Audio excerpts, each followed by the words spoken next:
Hi friends, Lakshmi Narasimha food and blogs అండి.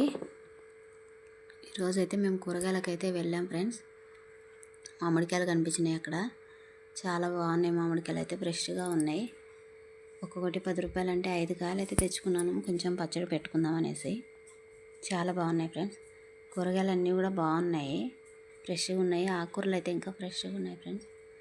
నీ కూరగాయలు అయితే వెళ్ళి తీసుకొని వచ్చుకున్నాం ఫ్రెండ్స్. ఒక్కటిని కాదు, అన్ని కూరగాయలు కూడా చాలా బాగున్నాయి, ఫ్రెష్గా ఉన్నాయి. అవి కొన్ని అయితే తీసుకున్నాం ఫ్రెండ్స్. కూరగాయలన్నీ అన్నీ తీసుకొని వచ్చి నేను తెచ్చుకున్న కూరగాయలు అయితే ఇవి ఫ్రెండ్స్. అన్నీ అయితే చదువుకున్నాను, అన్నీ కడిగేసి శుభ్రంగా అయితే పెట్టేసుకున్నాను. ఇవి ఫ్రెండ్స్. ఇప్పుడైతే నేను ఆలూ ఫ్రై అయితే చేయాలనుకుంటున్నాను ఫ్రెండ్స్. ఆలూ అయితే పొట్టు తీసి కట్ చేసి అయితే పెట్టుకున్నాను, ఎందుకంటే ఉదయం రసం అయితే పెట్టాను.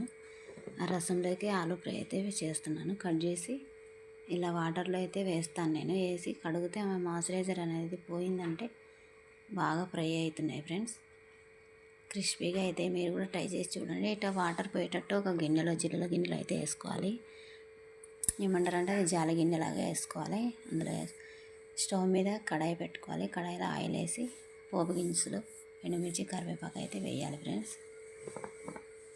ఇప్పుడైతే ఆలు అయితే వేయాలి. వాటర్ అన్నీ పోయినాయి.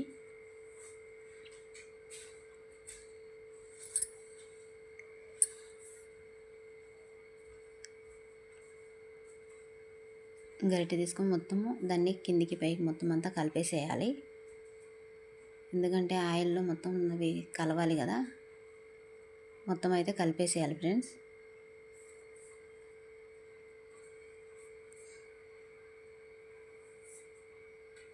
తర్వాత వచ్చేసి మూత పెట్టేద్దాం. ఒక 5 నిమిషాల తర్వాత మళ్ళీ చూద్దాం.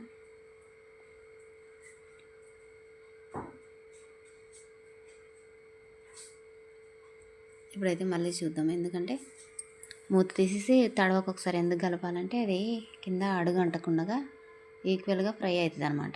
మనం పెట్టేసి అట్లే వదిలేసి ఎప్పుడో చూసామంటే కింద మాడిపోతుంది, పైననేమో పచ్చిగా ఉంటుంది అనమాట. కాబట్టి కలుపుతూ ఉండాలి, కలిపితే ఈక్వల్గా ఫ్రై అవుతుంది. దీనికి కావాల్సిన మసాలా అయితే పుట్నాలు, కొబ్బరి, వెల్లుల్లి, ఉప్పు, కారం, పసుపు అదైతే నేను పౌడర్ చేసుకున్నాను. ఇప్పుడు మళ్ళీ ఒకసారి చెక్ చేద్దాం. ఫ్రై అయిపోయింది, ఆల్మోస్ట్ క్రిస్పీగా అయింది. ఇప్పుడు ఏంటంటే ఈ మసాలా తయారు చేసుకున్న మసాలా పౌడర్ అయితే వేసుకుందాము.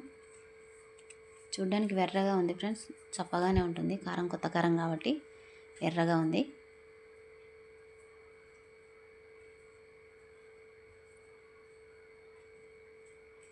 ఒక 2 మినిట్స్ అయితే అలా మూత పెట్టేసి పెడదాం ఫ్రెండ్స్.